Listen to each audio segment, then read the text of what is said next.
Hey guys, come cook with me. Lunch in 30 minutes or less. Today we're making grilled chicken panini. I'm setting my stove here, medium to low heat. We're putting it on a 3 or a 4.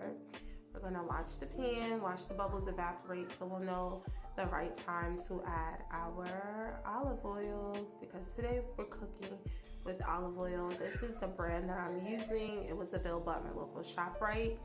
So yeah, we're just gonna drizzle that into the bottom of the pan and let that heat up accordingly. One thing I've learned about olive oil is you don't want to let it get too hot, okay? Because that has happened to me before. So we just want it to get hot enough before we start adding our ingredients. So while that's heating, I'm gonna go ahead and take my chicken out. I'm running some cold water there. I'm just gonna put the chicken in this bowl. I'm gonna let it sit in the bowl for a little bit. I'm gonna rub the chicken down. It will pollute the water some, so we just want to rinse it off until the water runs clean. That's what I do. I trim the fat, any of that needs to be done. Okay, so that's what my chicken looks like after it is clean and ready to go. And again, don't forget, just, trim your chicken, get it nice and clean. Sometimes, when it comes out the pack, it has that extra fat on it. Use a knife or scissors, whatever you have. Okay, and the next step is I'm going to be adding my seasoning. Some salt and pepper. The brands I have right here, I have McCormick ground pepper. Again, I'm just using what's available to me at my local grocery store, so nothing fancy. In fact, this was what was on sale. So we're working with the McCormick black pepper. And then here I have Mediterranean sea salt. This is the grinder. I just was shopping so quick. So that's what I picked up. After I season my chicken and add some olive oil to the mix, this is what it should look like. I tend to like things seasoned a little bit more, not as light, a little bit heavier. So again, cooking is very individual. It shouldn't be too much pressure. It should be very lighthearted and fun to me, because we're gonna do it. Let's take it easy, okay? Do it how you like it. So to the pan, I'm gonna add my red peppers. I just cut them in strips. I'm just gonna go ahead and cook them in the pan or saute or however you call it. Just to my liking, I add some salt and pepper there. I don't want it too wilted. I still want the peppers to taste fresh. So I'm not gonna cook it too much. Just heat it enough, okay? And then after that, I'm gonna make a circle in the middle of the pan, to which I'm going to add the chicken breast right into the pan with the peppers. So I'm not going to take the peppers out. I'm going to keep them in the pan. So I'm just making a circle there in the middle. As you see the bubbles there, the olive oil heating. So it's a perfect time to add our chicken. So here I am, just adding the chicken breast to the center of the pan like so. You see here.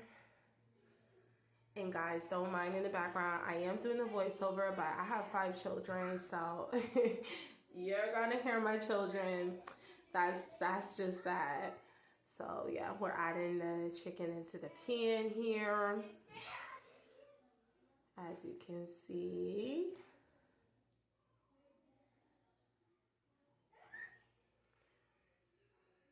And this is what it should look like after you add the chicken to the pan. And then we're going to cover our pan. Initially, I was going to cook it without it, but I said, you know what? Let me try something. Let me add the top to the pan and let it cook on one side for 5 minutes. This is the results. Gotta let the steam clear here. So after 5 minutes of cooking, and we're just going to check the one side that has been cooking. Just pick it up and make sure that it looks ready to be flipped.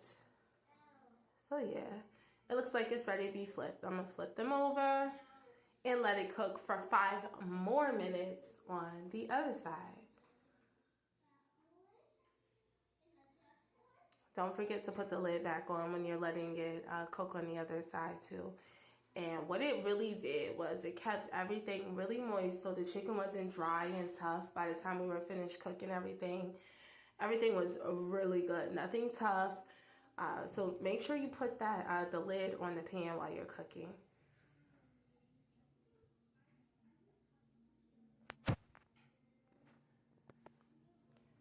Okay, there I am, just making sure that the chicken is cooked good on both sides from the outside. One thing I do is like the test to make sure it's cooked inside as well. I'm just gonna pull one of the chicken breasts out the pan and cut it in half, just so I can see that it's cooked throughout. It looks well done here. But me, you know, I don't play out with the underdone chicken, meat, whatever. So you just put it in for a couple more minutes. Even though it's ready, I want to make sure. So there we go. I put it in for like another 3 or 4 minutes there.